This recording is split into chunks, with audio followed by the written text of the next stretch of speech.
Hi, I'm Professor Kev Show. Got my friend Barbara with us from Atlas Health. Good afternoon, my friend. Welcome to the show. Hi, Professor. Thank you for having me. It's a pleasure to be here today. I appreciate you making the time. So why don't we start at the beginning? You are the co-founder of this. Why did you found it? That's such a great question. So what happened is that when I was 10 years old, my mother was first diagnosed with cancer. She went through dozens of treatments, and she fought for 16 years. I was there with her every single step of the way. And one thing that I learned is that a single healthcare inefficiency, a single delay in accessing healthcare can cost someone's life. So that's why I do what I do today. Okay. I try not to cry. So moving along. So tell us about what you're doing so no one else has to go through that.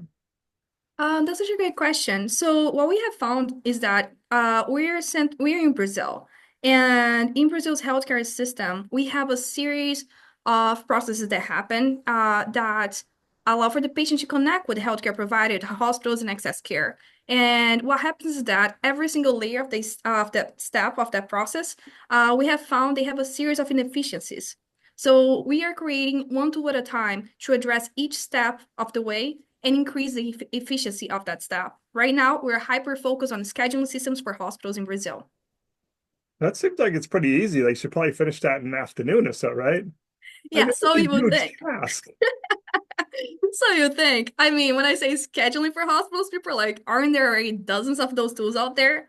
Well, you'll be surprised, but hospitals today in Brazil, they do all of the scheduling process manually. And that can lead to a ton of inefficiency, costing an average of 18 minutes per patient to book an appointment. Wow. And even then, even with large teams of secretaries who handle that process, they're dealing with a lot of human error. It costs them a lot of money, and they're still losing, on average, one single hospital, 37% of their daily calls, which can lead to a minimum loss of annual revenue of 2 million reais or 400K a year. But Barbara, I think of using even, a calendar system and I put in our call instead of 5 p.m. tonight at 5 a.m., even automated, it would be bad. But something on paper, I'm thinking, you just had a drink of water before this. What if you tip that over on that? It's just gone, I mean, yeah, it's just so inefficient and stuff. But now, are they open to this? Do they say, hey, it's time to change this, or hey, leave well enough alone? Oh yeah, absolutely. We already work with hospital partners.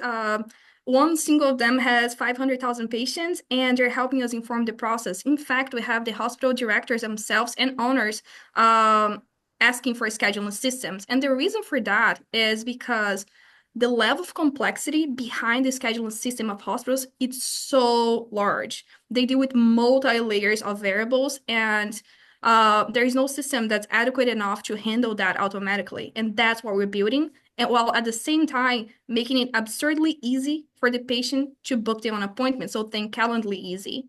Yep. I mean, that's really what's the best way and stuff. And obviously, it's going to help their profitability if we're not having empty spots because someone didn't know they were supposed to come. So, crystal ball time, my friend. What are we hoping to accomplish? Well, as you can see, like scheduling system is just one step of the way, right? It wouldn't have saved my mother's life. However, what we can do through this is building the series of systems that can speed and bring efficiency to the entire process for both the patients and healthcare administrators, so that patients can have easier time and more efficient time accessing healthcare. Our large long-term vision is on preventive medicine is streamlining the process so we can deploy strategies in preventive medicine in broad scale. That's already possible. However, it's very expensive to do as it is right now on an individual basis. So, Barbara, what's the best way for people to reach out to you? How can they learn more?